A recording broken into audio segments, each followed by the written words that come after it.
Hello বন্ধুরা, good morning সবাইকে। আজকে এসেছি আর একটা নতুন ব্লগ নিয়ে।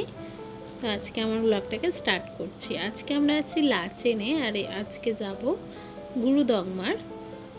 দেখো, সকাল সকাল আমরা সবাই রেডি হয়ে হোটেল থেকে বেরিয়ে পড়েছি। আর হোটেলের সামনে থেকে দেখো, সামনে ওই দূরে পাহাড় দেখা যাচ্ছে, বরফে ঢাকা। আর এই যে আমি দাঁড়িয়ে আছি, আমাদের হোটেল ছিল হোটেল চোপতা ভ্যালি। আগের দিনেই তোমাদের সঙ্গে শেয়ার করেছিলাম। তো সকালবেলা বেরিয়ে পড়েছি আর একটু ছবি টবি তুলছিলাম। দূরে ওই পাহাড় দেখা যাচ্ছে। আর জানো তো, এখানে না ভীষণ ঠান্ডা ছিল। বেরোনোর আগে তো আমরা প্রত্যেক দিন স্নান করে বেরোই, তো স্নান যথারীতি করতে ভীষণই কষ্ট লাগছিল। যাই হোক, তারপর বেরিয়ে পড়লাম। ও হ্যাঁ, ভালো কথা, আজকে কিন্তু আমরা গুরুদংমা যাওয়ার আগে যাব কালাপাত্থার। এটা প্যাকেজে ইনক্লুড নেই, এটা আমরা সবাই মিলে মানে ঠিক করেছি যাব। তো এর জন্য আলাদা করে চার্জেস কিন্তু তোমাদের দিয়ে দিতে হবে। যাওয়ার পথে এখানে একটু স্টে করেছিলাম, এখান থেকে আমরা ব্রেকফাস্ট করেছিলাম সকালবেলার। তো দেখো, জায়গাটা ভীষণই সুন্দর লাগছে। এই যে এখানে না পথে যেতে যেতে এরকম ছোট ছোট মানে ঘর টাইপের রয়েছে। এখানে ওদের মানে দোকান এক ধরনের বলতে পারো।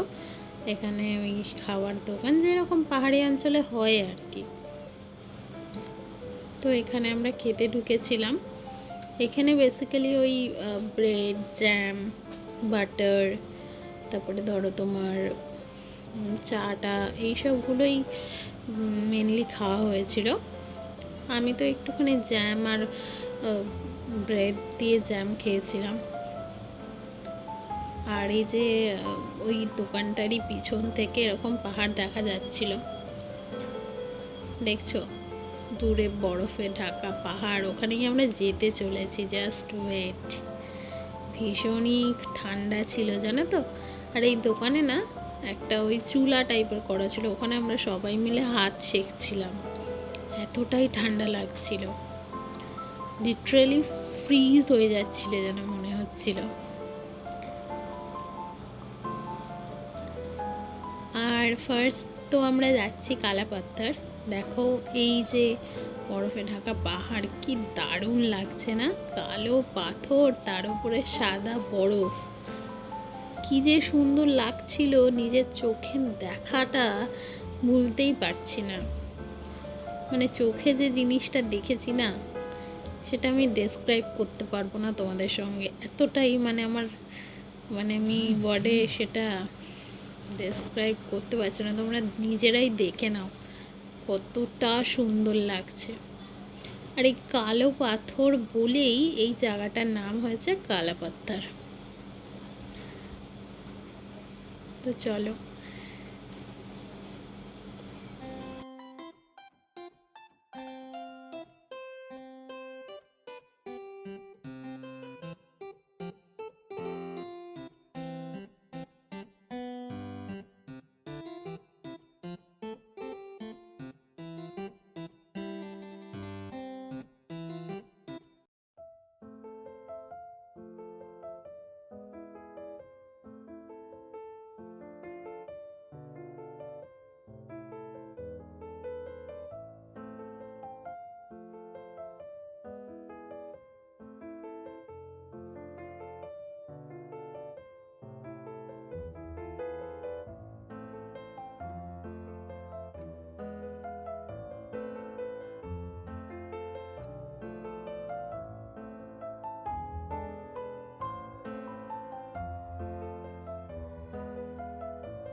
এই যে এসে গেছি, নেমে পড়েছি গাড়ি থেকে। আর এতটাই ট্রাফিক ছিল না, যত দেরি করবে না তত ট্রাফিক বাড়বে। গাড়ি অনেকটা দূরে পার্কিং করবে, তারপরে তোমাদের হেঁটে হেঁটে আসতে হবে।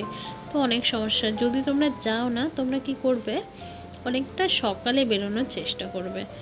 তো আমরা মানে অনেকটাই সকালে বেরিয়েছিলাম, তাও দেখো কত গাড়ি জমে গেছে। আর এদিকে দেখো এসেই তো মানে বরফ পেয়েছি, উফ কি যে ভালো লাগছিল, কত ছবি যে তুলেছি দেখতে পাচ্ছ। শুয়েই পড়েছিলাম আমি বরফে পুরো, দেখো কি দারুণ।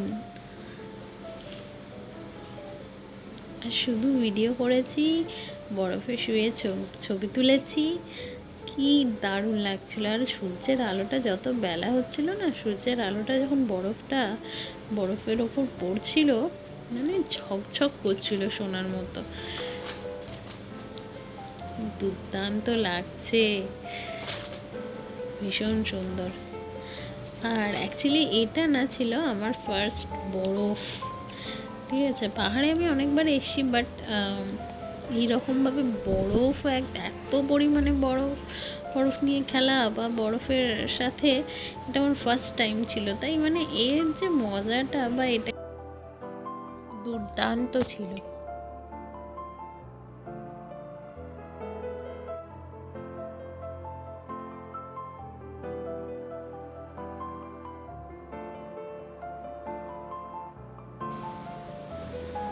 আর এই যে একটু ভিডিও টিডিও করে নিলাম, ঠিক আছে, তোমাদের সঙ্গে একটু শেয়ার করছি।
বেরিয়ে পড়লাম প্রায় ঘন্টা 3-4 পরে গুরুদংমার যাব বলে।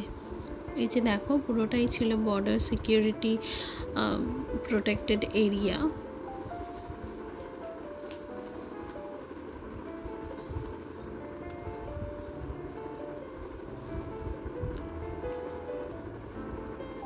এখান থেকে আমরা যাচ্ছিলাম গুরুদংমারের দিকে। অ্যাকচুয়ালি গুরুদংমারটা না, আমি অনেকের মুখে শুনেছি এটা একটা মানে কি বলবো, এমন একটা ডেস্টিনেশন না, এটা মানুষের একটা গোল বলা চলে। অ্যাকচুয়ালি অনেকেরই ইচ্ছা থাকে গুরুদংমার যাওয়ার, কিন্তু অনেকেই পারে না।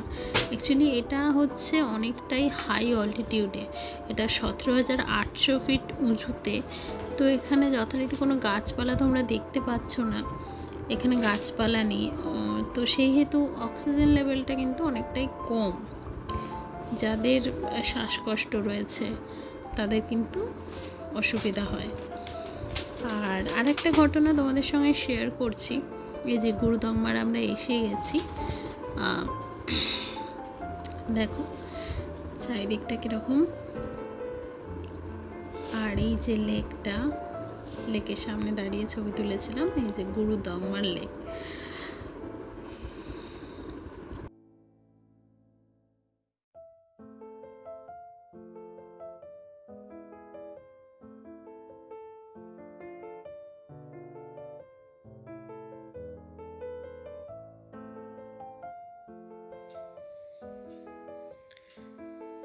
আকাশটা জাস্ট দেখো,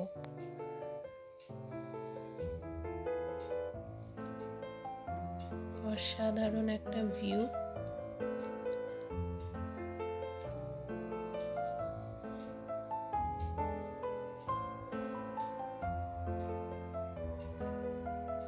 আর এই লেকের সামনে আমরা দাঁড়িয়েছিলাম, আর এখানে না প্রচণ্ড ঠান্ডা হাওয়া বইছিল, যেটা মানে খুবই ঠান্ডা ছিল।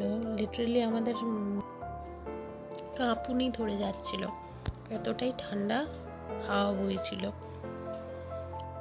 এই যে জায়গাটা আছে না, এই জায়গাটা দেখে আমার জাস্ট ওই শাহরুখ খানের জব তক হে জান ওই মুভিটার কথা মনে পড়ছিল, জানো তো বন্ধুরা। প্রচণ্ড ক্রাউডও ছিল, অনেক গাড়ি এসেছিল। দেখো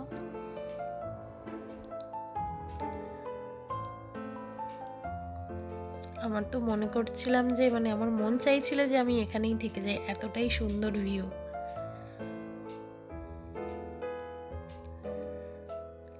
খুব ঠান্ডা লাগছিল, প্রচণ্ড হাওয়া দিচ্ছিল না, হাত আমার জ্যাকেটের ভিতর থেকে বের করতে ইচ্ছাই করছিল না।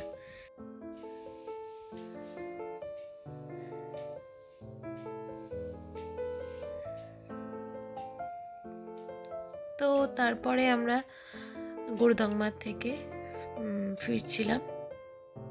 ফিরে আসছিলাম আবার।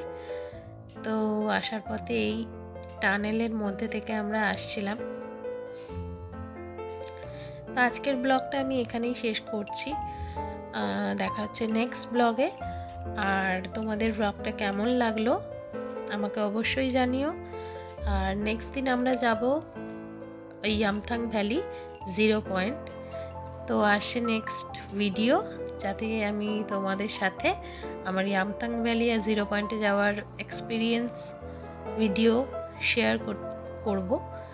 তো তোমরা প্লিজ আমার ভিডিও দেখো, আর যদি ভালো লাগে অবশ্যই লাইক, শেয়ার অ্যান্ড সাবস্ক্রাইব করে দিও আমার চ্যানেলটাকে। বাই, আজকের মতো টাটা।